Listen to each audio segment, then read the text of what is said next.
Suelen, eu sou amiga do Foca, Pode né? ser. Por que ele me chamou para fazer vocês passarem por isso? Vocês perguntam para ele. Eu sou jornalista e sempre gostei de assuntos de comportamento e psicologia. E aí eu sou concursada do governo, não tem absolutamente nada a ver com o que eu vou falar aqui, mas eu resolvi estudar coisas que eu tivesse interesse. Para cá, para eu aparecer aqui, gente, por favor. E aí um belo dia eu descobri o curso de neurociências. E eu fiquei 2 anos, de 2013 até o ano passado, né? Foram 22 meses acordando, 5 horas da manhã, viajando para o Rio de Janeiro, aos sábados, para fazer essa pós-graduação lá no Instituto de Psiquiatria da UFRJ. E aí eu dei prioridade para estudar emoções, até porque humanas, estudando neurociências, biomédicas, foi um pouco complicado. Então eu foquei na parte de emoções, a minha monografia foi sobre o equilíbrio emocional para o bem-estar, a partir das neurociências. Quando eu finalizei esse curso, eu pensei, bom, sei tudo que eu queria saber, e agora? Como é que eu vou dar uma aplicabilidade para isso? E aí eu fiz formação em coaching para poder trabalhar com isso. Então, eu comecei a fazer atendimentos de coaching e foi casando, assim, as coisas foram casando, as minhas teorias, junto com as coisas que eu tinha estudado, e a prática e o depoimento das pessoas. Então, hoje eu volto o meu coaching basicamente para, oi, bom dia. Isso não é uma propaganda de coaching, tá? Só dizendo, para inteligência emocional e para relacionamento. Para relacionamento, não é só relacionamento amoroso. Isso aqui é um relacionamento. A gente está o tempo inteiro se relacionando com os outros, com a gente mesmo. Então, assim, o Foca falou, vi você no Periscope, vai lá falar com a galera. Eu falei, bom, para começar, eu falaria que antes de qualquer coisa, a gente precisa se conhecer, para a gente poder se relacionar bem com a gente mesmo, para depois a gente começar a se relacionar com o outro, né? Porque eu acredito que nós somos reflexos. Com o outro, a gente é reflexo do que tem aqui dentro. Mas o que eu observo é que muito poucas pessoas têm consciência do que tem aqui dentro. Então, a gente vai agindo por impulso, a gente vai agindo mecanicamente, sem se dar conta do que está levando a gente a ter determinadas ações. E aí, o vídeo mais legal de tudo sobre isso. Vamos lá.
Quando eu falei que era o mais legal, era brincadeira, tá? Ele é legal, mas não é o mais legal do mundo. Tá, não vou fazer enquete com vocês. Alguém quer falar de alguma coisa? Vocês querem se voluntariar para falar sobre isso? Gente, o pinguim e a avestruz, né? Eu achei esse vídeo muito legal, por quê? Porque, aparentemente, quando você olha, você imagina que quem vai ganhar a competição, né? A avestruz é maior, tem a perna mais longa, é o que mais tem capacidade para ganhar. Só que o que aconteceu? Ele não se conhece. Quando toma susto, enfia a cabeça no buraco. Não sabe agir, não conhece as próprias emoções. O pinguim, ele estava ali, consciente de que ele tinha um competidor, um concorrente, que ele poderia perder, ele sabia que ele ia seguir, se a gente ficasse vendo, ele ia estar correndo até agora, né, devagar e sempre, e chegou lá. Então, eu faço uma analogia com a gente. Se a gente não conhece as nossas emoções, muitas vezes a gente é pego de surpresa e fica numa situação dessas. Se o avestruz soubesse que toda vez que ele tomar um susto, a ação mecânica dele vai ser enfiar a cabeça no buraco, automaticamente ele podia ter trabalhado isso para ele superar essa situação. E aí a mesma coisa com as nossas emoções. Se a gente tem conhecimento de quais são os gatilhos que despertam determinadas emoções na gente, a gente consegue lidar melhor com a situação. E aí entra raiva, ansiedade, sentimentos depressivos, mas raiva, ansiedade, angústia, sentimentos depressivos, tristeza, frustração. Se a gente tem consciência do que causa isso na gente, a gente consegue lidar melhor com isso. Por exemplo, frustração, raiva. Você sabia que raiva geralmente vem de uma frustração. Frustração vem de uma expectativa que a gente criou. E aí é o que eu falo sempre nos vídeos lá, nas lives do Periscope, gente, a gente tem que prestar atenção no que a gente está colocando as nossas expectativas, se elas são possíveis de ser alcançadas, o que a gente está fazendo para alcançar essas expectativas, para alcançar as nossas metas, os nossos objetivos, porque daí que vem a raiva. Aí a gente confunde raiva com ciúme, a gente confunde raiva com medo, a gente confunde os sentimentos. Eu estudo isso e confundo pra caramba. E assim, quando eu falo, é porque uma das primeiras coisas que eu observo em mim. E aí, eu dou um exemplo, eu faço terapia, lógico, que como que eu ia lidar com a minha cabeça se eu não fizesse terapia. Então uma vez, e eu tenho bastante consciência de mim mesma, e aí eu sei que uma vez eu falei uma coisa com o meu psicólogo que a ficha do mundo caiu. Eu falei, gente, mas como é que eu nunca tinha prestado atenção nisso? Então assim, por mais que a gente preste atenção e converse, e fale, e faça terapia, e pense, e reze, e medite, sempre tem que estar olhando. E aí o que é conhecer nossas emoções é a inteligência emocional, que é o que eu disse que eu estudei, basicamente. Inteligência emocional, de acordo com o Daniel Goleman, que é um estudioso referência nesse assunto, inteligência emocional é a nossa capacidade de compreender as nossas emoções e saber lidar com elas da melhor forma possível. Então, primeiro a gente precisa ter consciência do que a gente está sentindo, depois a gente precisa compreender que emoção a gente está sentindo, para enfim a gente aprender a lidar com essas emoções. Esse conjunto seria inteligência emocional. Se você é uma pessoa que tem essas três habilidades, você é inteligente emocionalmente. E não, a gente não nasce assim, a gente aprende. Na verdade, eu acho que a gente aprende a não ser inteligente emocional. Por quê? Senão a gente não aprende na escola. Eu tenho um sonho de que isso se torne uma disciplina nas escolas, mas a gente tem visto isso agora, que estão incluindo meditação, estão incluindo algumas disciplinas disso na escola. Mas o ideal seria que a gente aprendesse isso desde muito pequenininho. Quando os nossos pais ensinam que a gente tem que dividir o brinquedo com o irmão, que a gente tem que emprestar a bola, que caiu, levantou, chorou e tudo bem, isso está desenvolvendo a nossa inteligência emocional. Mas é uma coisa que a gente vai desenvolver para o resto da vida, né?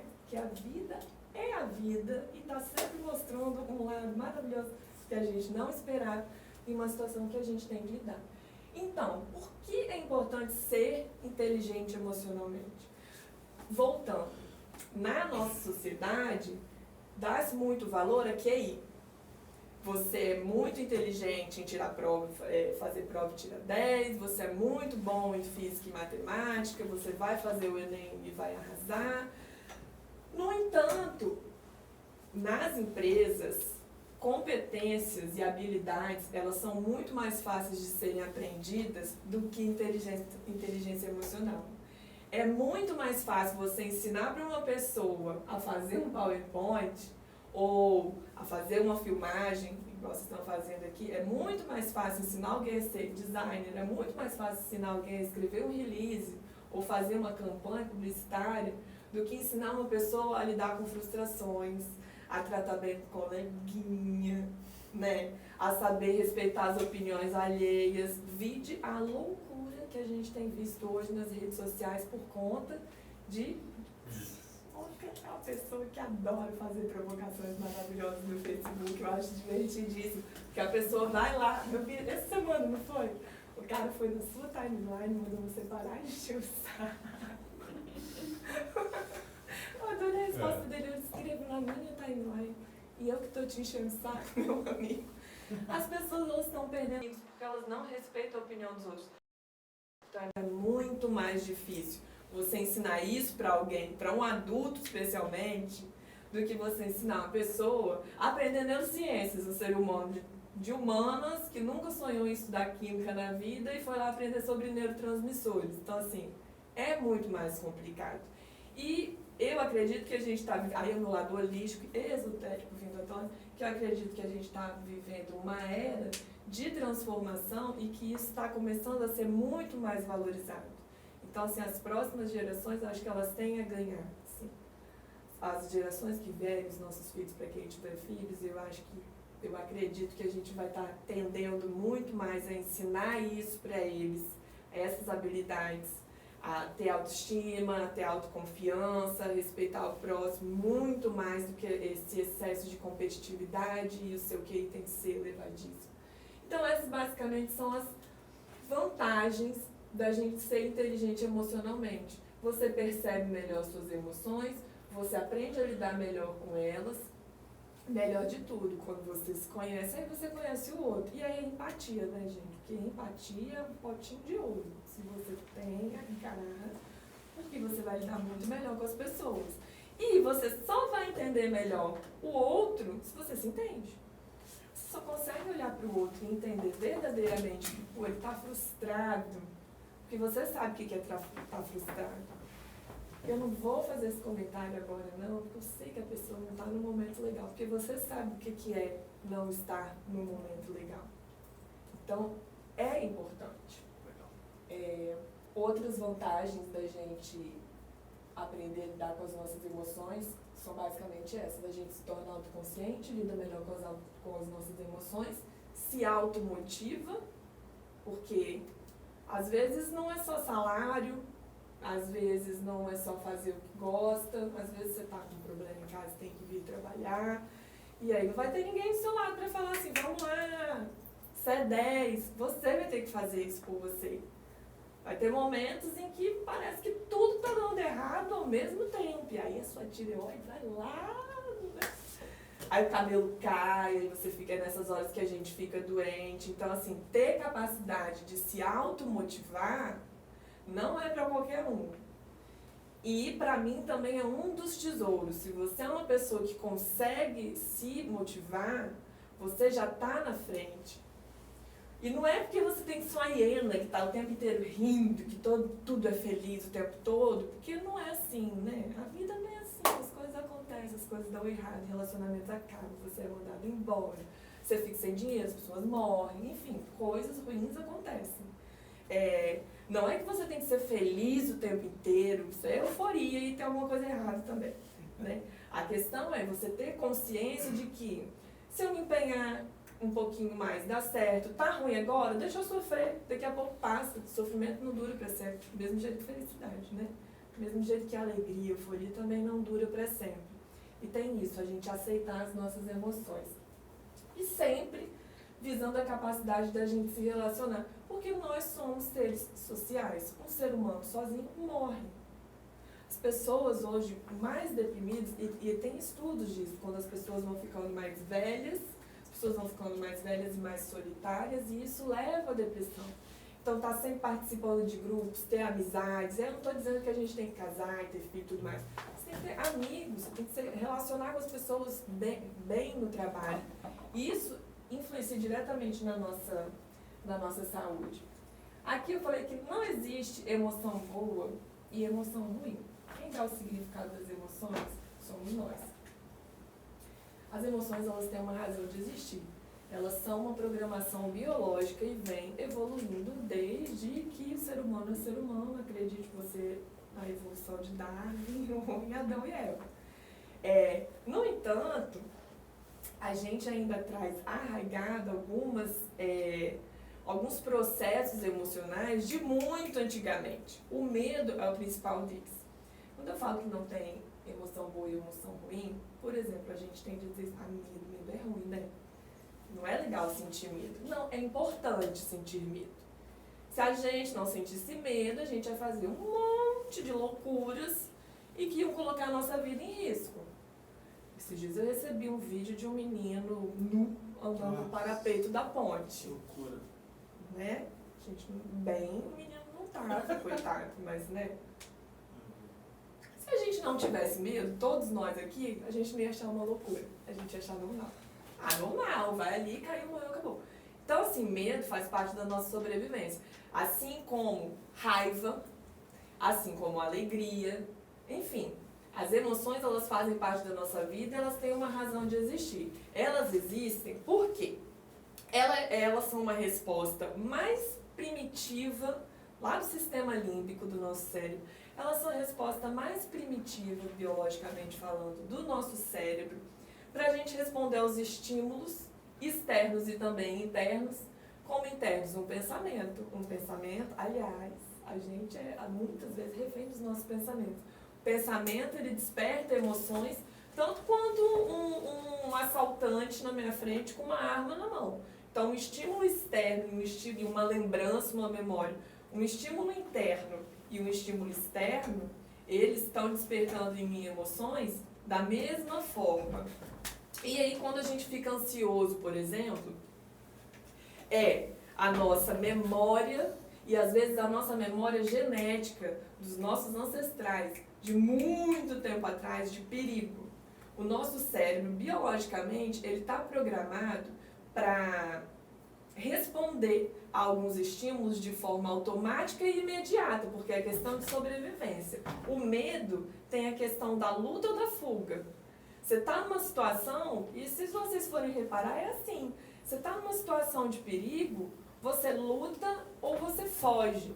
E no fugir, às vezes tem que ficar parado. Você não sabe o que você faz, você vai ou não.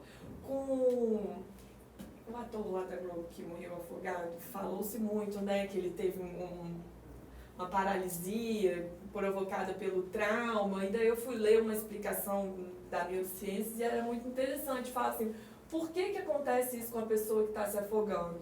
Porque você não consegue nem lutar e nem fugir. O seu cérebro, ele dá tilt. Você está numa situação que você está ali na água sendo puxado. Se você nada, você não consegue. E o lutar, você vai lutar com a água, você vai fugir da situação. E aí, seu organismo para de funcionar.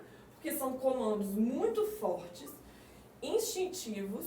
Os nossos ancestrais já passaram por situações em que eles quase se afogavam, com certeza. Aquilo ali ficou marcado na nossa genética. Então, assim, acabou. Mas e se ele tivesse feito isso, se ele tivesse feito aquilo? Não tem. Você não tem opção. Do mesmo jeito que as pessoas falam assim, estou cansado de ouvir dizer que eu não posso reagir a um assalto. Aí a pessoa reage a um assalto e ela não sabe explicar por quê. Ela fala, não sei por quê. E quantas... Você acha que isso é incontrolável, né? É incontrolável. A nossa genética? É incontrolável. A nossa emoção, ela é incontrolável.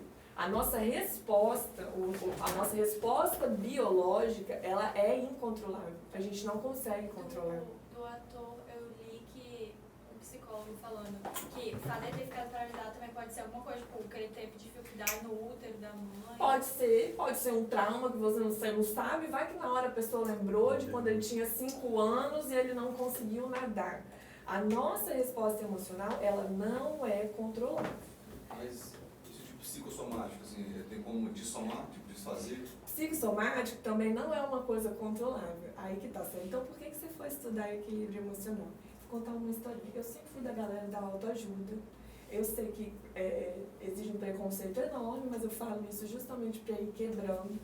Sempre gostei desses livrinhos de autoajuda, desde adolescente. Chegou num determinado momento e as pessoas sempre me zoaram por causa disso. Eu falei, vocês ainda vão comprar um livro meu, vocês vão ver que é legal.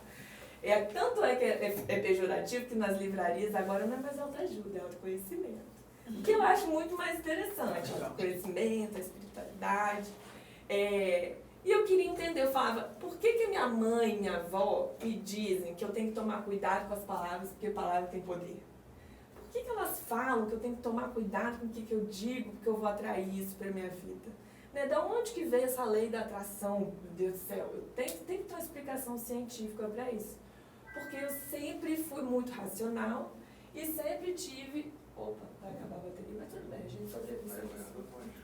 Tá acabando aqui. Aí, eu sempre tive curiosidade.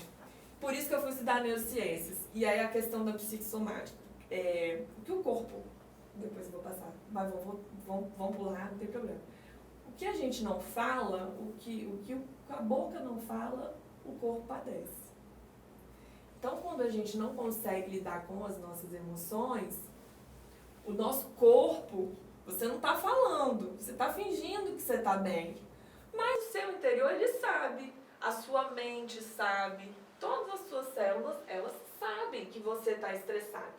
Então, assim, você está estressado, eu estou estressadíssima, mas eu estou sorrindo para vocês, só que o meu cérebro, ele está liberando cortisol.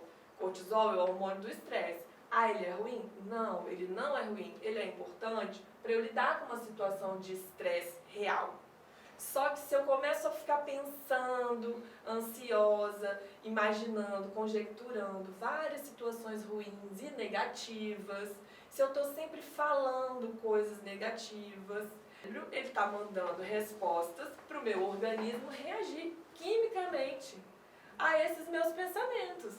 Ah, eu estou com medo de ser assaltado, estou com medo de ser assaltado, estou com medo de ser assaltado.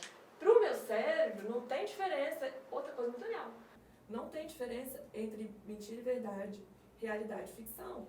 Se tivesse, a gente não ia assistir um filme, passar mal de chorar ou morrer de rir. Por que a gente assiste um filme como se aquilo fosse verdade? Por que o moço morreu na novela, mas parece que foi aqui do lado nosso, e se tivesse morrido o personagem, talvez a gente ficasse mexido também, não tanto quanto, mas também ficaria tão mexido. Porque para o cérebro não existe diferença entre verdade e mentira. Por isso que eu falo para mim que eu sou muito rica todo dia, porque um dia ele vai acreditar nisso. E aí vai liberando cortisol, por exemplo, que seria interessante ter os neurotransmissor, que vai liberar hormônio, que é interessante para eu lidar com aquela situação. Só que o corpo cheio de cortisol, que não está dando vazão, porque essa situação de estresse, ela está só na sua cabeça, ela não está na sua frente efetivamente, você não está precisando dar uma voadora num bandido ou correr dele, você está ali quietinho, sentado na sua cadeira, em frente a um computador, aquele cortisol em excesso vai te fazer mal. Vai cair seu cabelo, vai te dar desânimo, você vai ficar deprimido, você vai engordar, não vai conseguir emagrecer, não importa o que você faça. Você vai engordar, não adianta o que você faça, você vai emagrecer. Ou então você vai emagrecer, não adianta tanto que você coma. Falando, como? Você vai ter dor de barriga, eu já tive furúnculo. Eu, quando ficava muito estressada, coisa horrorosa para falar pro vídeo, mas eu já tive muitos furúnculos. Ficava muito estressada, eu tinha muitos furúnculos. Furúnculo embaixo do braço, furúnculo... Era mais embaixo do braço, mas tinha no corpo todo.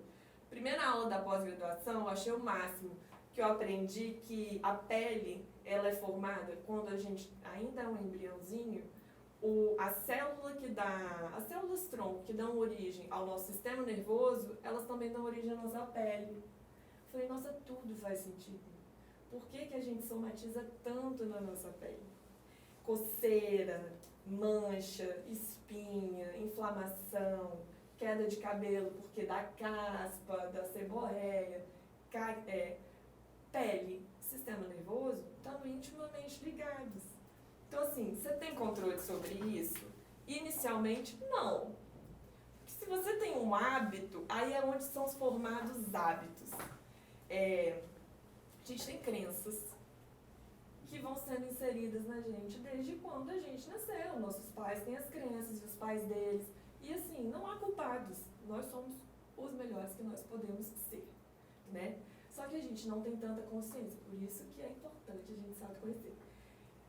A gente vem carregando crenças que o nosso meio vem inserindo na gente. Quando a gente chega aos 18 anos, vamos lá, teoricamente é quando a gente já tem capacidade de decidir alguma coisa na vida, a gente já tem uma carga gigantesca nas nossas costas de algo que a gente não escolheu. Alguém jogou aquilo ali pra gente. Então, assim, se tá bom, parabéns. Fizeram um bom trabalho. Agora, se tá ruim, amigo, é você que vai ter que consertar, né? Porque você já é adulto, porque você já é responsável pela sua vida. Não adianta colocar a culpa no pai, não adianta colocar a culpa na mãe, não adianta colocar a culpa na situação financeira, não adianta colocar a culpa em ninguém. As pessoas fazem o que elas podem fazer para você. Então, responsabilidade é toda nossa. Quando a gente assume a responsabilidade, a gente começa a ter controle da situação. Como é que a gente forma as nossas crenças e os nossos hábitos, que é tão difícil mudar, que vem a questão de, inconscientemente, você está ali se fazendo mal e não sabe.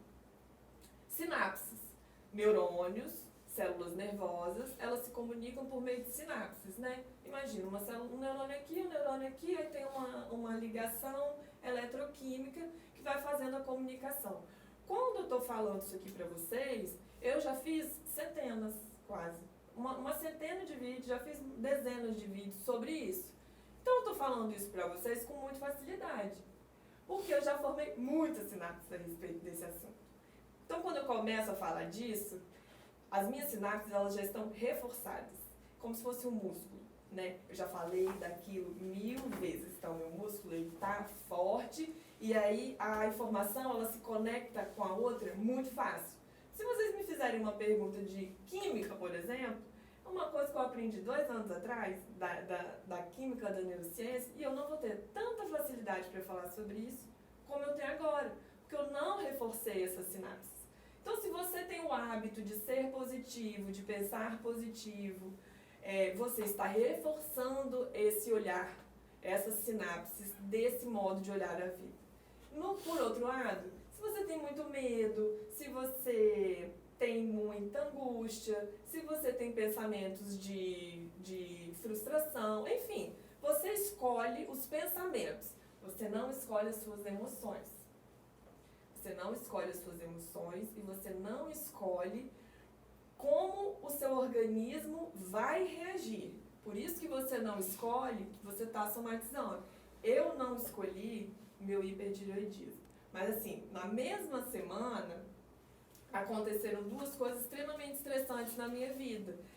E eu falei, caraca, 2 coisas, como é que eu vou lidar com isso? Então assim, não adianta eu fingir que aquilo não era ruim, que eu não estava estressada. Foi ruim, foi muito ruim, foi uma semana horrorosa. E assim, cortisol. Imediatamente meu cabelo começou a cair. Aí eu fui ao médico, fui ver minhas taxas. Então assim, isso que eu conheço, né? Isso que eu sei, isso que eu presto atenção, medito, malho, faço tudo direitinho, como direito. Aí eu fui ao meu médico e expliquei pra ele. Eu falei, olha só, me dá um remédio, que eu sei que daqui a um mês vai organizar. Ele, não faz a cirurgia que você quer fazer, não faça o bendito do iodo radioativo para tireoide. Ele, não, tá bom.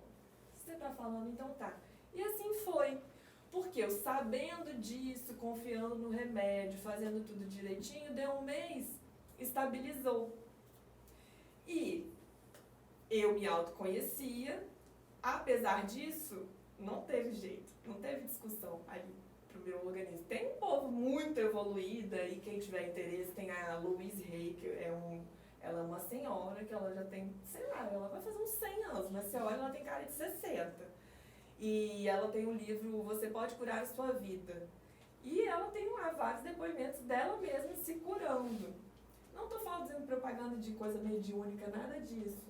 Mas é porque eu acredito muito no poder da mente. Só que eu estou longe de ser uma pessoa evoluída como essa. Mas eu acredito sim no nosso potencial. Então por isso que a gente não consegue controlar as nossas emoções, mas a gente consegue equilibrar. E aí, essa aqui é a bolinha, o círculo da realidade. A gente não consegue controlar as emoções, mas Sueli, faço o quê? Então, com esse monte de informação que você está me jogando aqui. Eu consigo ter gestão sobre os meus pensamentos. É lógico que pensamentos vêm do nada e tumultuam a gente, mas depois que a gente começa a meditar, e quando eu falo meditar, eu não sou uma louca que senta e fica lá sem pensar absolutamente nada durante 3 horas. 10 minutos de manhã, 10 minutinhos à noite, e assim, gente, 10 minutinhos só pra gente é muito, né? E meditar pode ser rezar, meditar pode ler um livro, é um momento seu com você mesma. E aí, talvez Osho se revire no túmulo, eu adoro ele, mas assim, os monges podem se revirar. Mas pra mim, meditar é isso e funciona. É uma coisa funcional.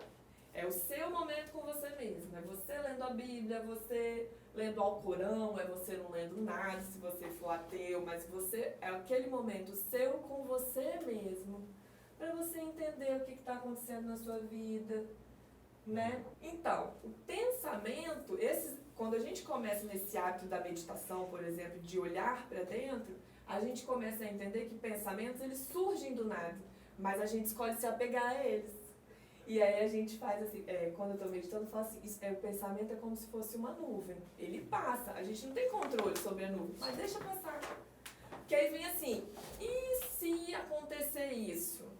Tudo bem, eu não tenho controle sobre esse e se que passou, mas eu tenho controle sobre todo o desencadeamento deste pensamento. Então você começa assim, o Brasil está em crise, e se eu perder meu emprego? Se eu perder o emprego, eu não vou pagar minha conta. Se eu não pagar minha conta, eu não vou pagar o aluguel. Aí eu vou ser despejada, aí eu vou morrer de fome, eu vou virar mendigo. A gente vai desencadeando. A gente tem controle sobre isso. Não é fácil. É fácil depois que você treina muito, mas não é fácil. Mas você tem controle. E é importante saber.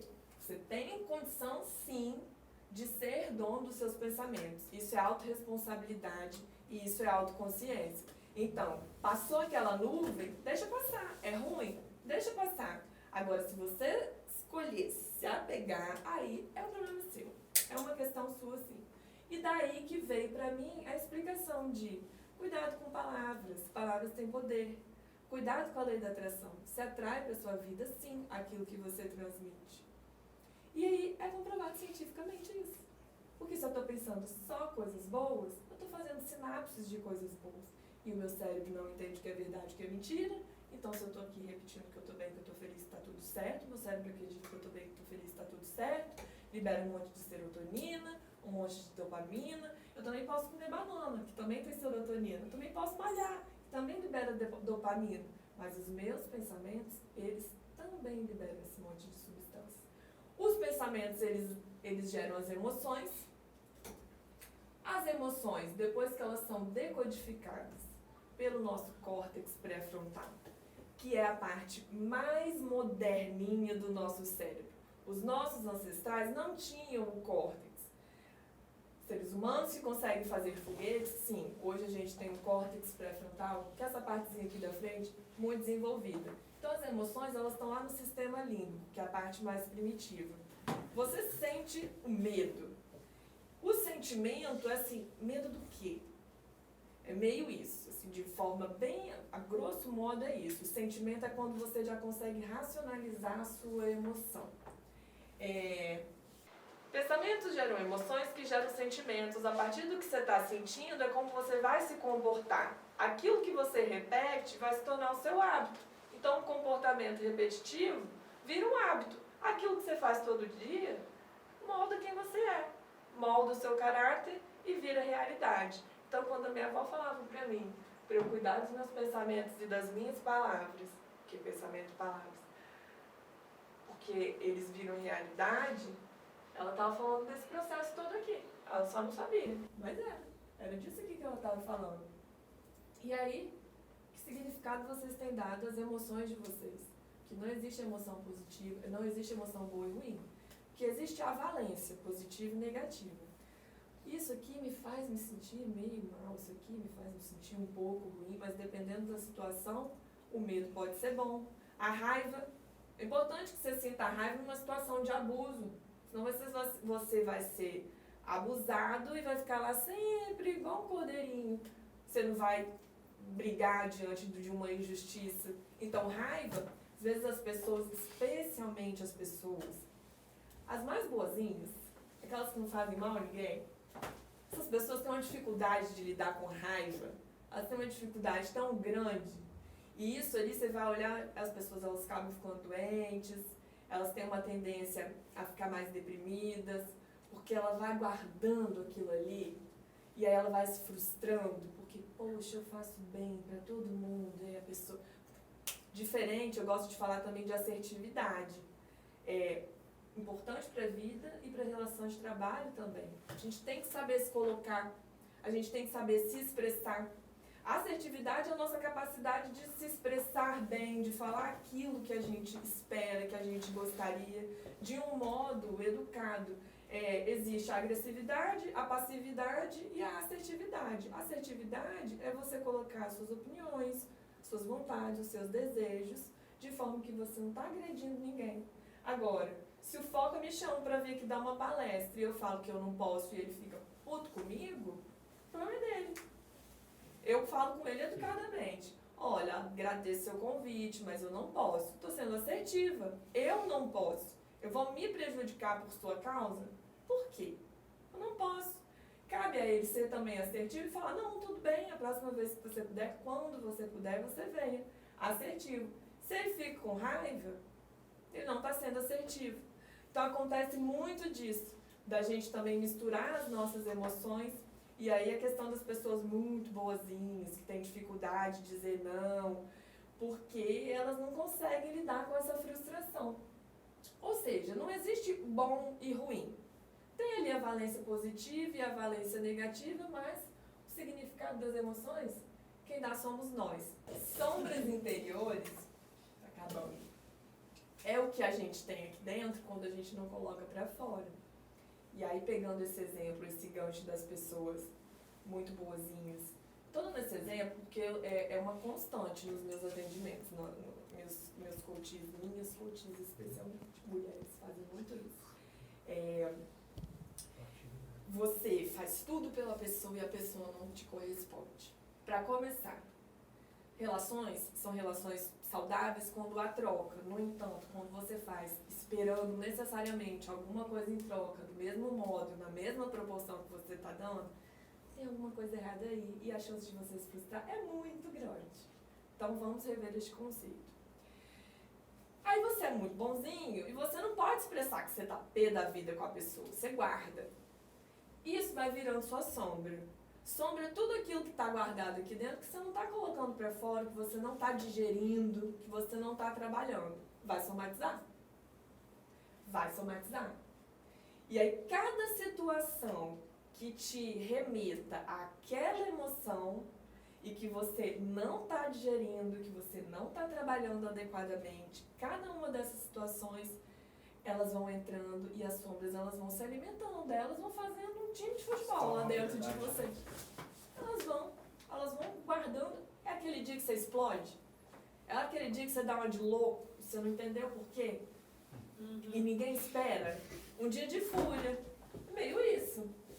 Ou um dia que você chora muito, aí você chuta um balde. Pra você dispensar, tem algum mecanismo? Tem, sentir. Sentir o que você está sentindo. E aí eu falo por mim, porque assim, o meu calo é raiva. E não é tristeza, não é uma raiva. E aí tem vai lá no meu terapeuta perguntar pra ele. Mas assim, é a minha emoção. E é feio sentir raiva, né? Não é legal. Uma mocinha bonitinha que sente raiva, né? Fala palavrão, dá resposta, mal criada, é feio. Não é legal sentir raiva. Então você tá morrendo de raiva, com vontade de matar, você tá vendo uma injustiça, você tá convivendo com situações que você tá sentindo raiva, mas você não pode demonstrar aquilo. Não é que a gente tem que matar as pessoas, nem dar 3 tapas na cara dela, não. Eu sei que a gente tem vontade de fazer isso. Bom, eu tenho às vezes. Não é isso. Mas assim, eu estou sentindo raiva. E eu vou ficar sentindo raiva. E me deixa sentir minha raiva. Mas em algum momento de esporte, por exemplo, você consegue externalizar? Pode. E aí você vai escolher os seus mecanismos civilizados. Claro. Para colocar para fora.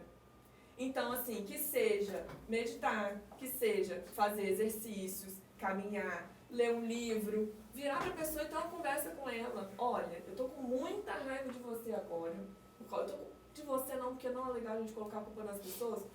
Porque tem aquela questão da projeção, a gente tá com raiva porque a raiva é nossa. A outra pessoa fez alguma coisa ali, não tinha nada a ver com a gente e despertou a sombra que tem na gente. Então assim, olha, vamos conversar no momento que eu estiver mais calmo. Mas assim, não se fecha. a tendência da maior parte das pessoas é reprimir. E aí a pior coisa que a gente pode fazer é reprimir as nossas emoções. Homens, né? Porque mulher, a gente já é mais emocionado. Então a gente coloca pra fora e chora, né? Homem não, né? Porque tem que guardar, porque homem não chora, porque homem se sentir raiva é agressivo, dá medo. Reprimir é a pior maneira de você lidar com as suas emoções, porque elas não vão embora. Ponto. Emoção não trabalhada não se dissolve feito mágica. Emoção não trabalhada vira sombra e se acumula. E aí, as formas, não existe mágica. Você tem que criar uma forma de lidar com aquilo. Seja ressignificando, criando um outro significado, entendendo que aquilo ali não precisava você estar sentindo essa raiva toda, não precisava você estar sentindo esse medo todo. E aí cada um cria o seu mecanismo. Eu tenho os meus, que não vai servir para todos vocês, mas uma coisa, se eu fosse resumir tudo isso aqui, eu falaria, nunca reprima suas emoções. Crie um mecanismo próprio de lidar com elas. Porque é isso que vai fazer vocês terem saúde emocional. Agora, para fechar, voltando lá no início, vocês só vão conseguir lidar com as emoções e não reprimi-las se vocês souberem quais são elas. Se na hora que vocês sentirem uma dorzinha no estômago, vocês não acharem que é porque vocês estão com fome. Uai, eu não comi uma coisa que me fez bem, estou bem enjoado. Pode ser, mas pode ser que não. Pode ser que alguém tenha te falado alguma coisa que tenha te despertado uma memória que você não tenha digerido. E aí aquilo ali te dá uma dorzinha no estômago. Quando você está com dor de cabeça, não sabe por quê. Quando você está com aquele aperto aqui no peito, uma angústia, uma falta de ar, você não sabe por quê. Dor de barriga, dor de garganta. Nosso corpo somatiza. Então, assim, às vezes eu tô ali trabalhando e começa uma coisa que uma ansiedade. Eu falo, mas eu tô bem, eu tô aqui trabalhando, escrevendo release. Aí eu paro, qual foi o último pensamento que passou pela minha cabeça? Aí eu dou um tempinho, aí eu começo a lembrar. Porque a gente tá pensando sem perceber. Ah, não, eu lembrei de tal coisa, eu vi tal coisa. Deixa eu trabalhar isso aqui. Faça uns exercícios de respiração e passa. Mas é isso, a gente estar atento. E aí, com o tempo, você vai pegando a prática, né? Com o tempo, você vai pegando a prática. Mas reprimir jamais e criar formas de lidar com isso. E aí, você conversa com as pessoas. Eu trabalho com algumas pessoas que, um tempo atrás, elas tiveram vários problemas de síndrome do pânico. Eu nunca tive, eu já tive uma crise de pânico, pra mim foi o suficiente pra não querer nunca mais ter. E assim, é uma coisa louca, porque um pensamento puxa o outro, e você começa a sentir náusea, e você sente enjoo, e você desmaia, e parece que aquilo tá tomando conta de você, porque são os seus pensamentos. Às vezes, precisa ser tratado com remédio, porque já desorganizou tanto a química ali do seu cérebro que você não tem mais controle só pensando. Eu também não sou a louca do pensamento positivo. Existe psiquiatra, psicólogo, terapeuta para isso, né? Então, dependendo do caso, essa é a solução. Mas é importante sim. E, para fechar tudo isso, nunca reprimam e sempre estejam atentos ao que vocês estão sentindo, porque quando eu comecei a fazer isso, minha vida mudou muito. E assim, quando a gente muda, o outro muda, né? A gente tem tendência de querer que o mundo mude, que as pessoas mudem de opinião. Porque se ela não fosse desse jeito, eu também não agiria assim. Não, amigo, você não tem nem um dedinho de responsabilidade e nem direito de se meter em como o outro é. Agora, quando a gente muda, a gente vê a mudança no outro. Às vezes não é como esperava. Às vezes a pessoa não muda, ela continua aquela mesma chata de sempre. Mas você mudou e você já não acha aquela pessoa tão chata. Ou então, vocês acabam se afastando, porque assim, eu nem faço mais questão, nem presto atenção. Ou então a pessoa se inspira em você e fala, nossa, fulano tá tão bem, né? O que ele tá fazendo? Deixa eu fazer também. Então assim, quando a gente se conhece, a gente começa a ter capacidade de mudar o mundo. Eu acredito que sem isso não tem condição da gente viver melhor e num mundo melhor. 1 hora.